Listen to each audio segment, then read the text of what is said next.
Thank you very much, Jenny.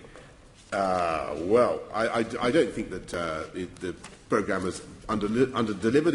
As I say, we've seen CO2, we're talking about climate change now rather than pollution. CO2 down 14% since the term began. That is in spite of a growth in the economy of 20%. So you've had a 20% per capita reduction in emissions since 2008. London's per capita emissions of CO2 are 4.8 tonnes in 2013. That's half the UK average. I think that's pretty good going when you consider the output, the economic output of London and the growth in the city. Your numbers are slightly wobbly, Mr Mayor, but I'm not going to argue. You still didn't hit your targets. I think that's the point. And, for example, your targets on home retrofit, you managed on home insulation, loft and cavity wall insulation, to do 80,000. Now, 80,000 is better than nothing, but your target was 1,700,000. Now, I make that 1,620,000 short. To go. Well, you know, that's pretty we're abysmal. getting down the track, Jenny. I mean, you know, these things are difficult. In London, one of the difficulties, cavity wall insulation in London is incredibly difficult because so many of the homes don't have cavity walls. It's your own target. And they have, much of the housing stock in London, as you know, consists of historic dwellings which don't have that type of construction. And it is the low-hanging fruit has been taken, and we're moving now into some pretty difficult retrofits. Well, I'm going to show you the figures for the reductions in CO2, which have been achieved by the retrofitting programme, are very encouraging, and we've just got to keep going. I'm going to show you a lifeline because part of the problem was that your targets were fatally undermined by the government actually withdrawing all sorts of schemes. So.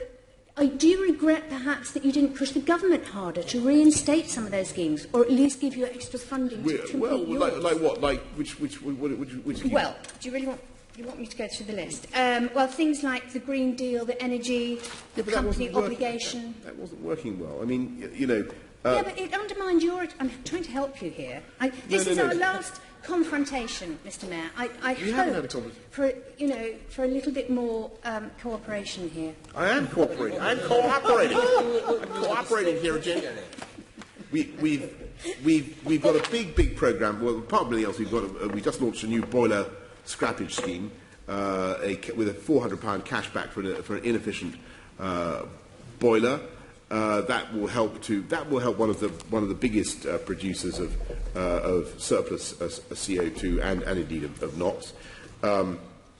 And as I say, the results are really very good by comparison with most other big cities, and very good when you consider the growth. I mean, lots of big cities. When I used to say that we were making progress on this, John, who's now disappeared, would always heckle me and say that's because of the recession. Well, actually, we've now got a boom, and we're still reducing CO2. That's because of technology and because of investment and because of retrofitting programmes. Do you know what? Other leaders, like ex-Governor Arnold Schwarzenegger, who you were kind enough to introduce me to, many thanks for that, and Mayor Bloomberg, have actually been world leaders in combating climate change. You are a minnow compared with them. Rhubarb. You've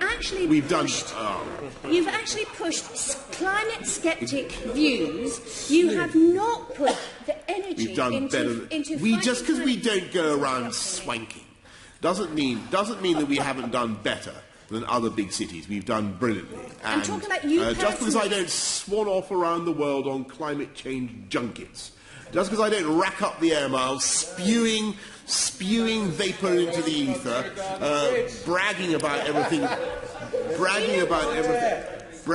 everything we're doing, does not mean that we aren't achieving a huge amount. Just because you pitch up at climate change conferences and give a good green sermon doesn't mean that you're not doing fantastic things for life. You know, you've actually been swanning around the world, burning up all sorts of fossil fuels to actually promote business. So don't talk about other people who are. Not only are we promoting business in such an environmentally efficient way that we have CO2 output per capita half that you didn't that hit your the rest of the country. On CO2 reduction. Stop talking it up.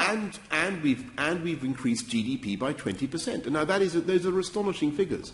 It shows that we've been able to manage, we've been able to generate fantastic economic growth and cut CO2 emissions. When the history of this Assembly and your mayoralty is written, you are going to be thoroughly embarrassed at your lack of action on climate change. History will be kind to me because I intend to write it. And I can tell you, Jenny... Will I be in it?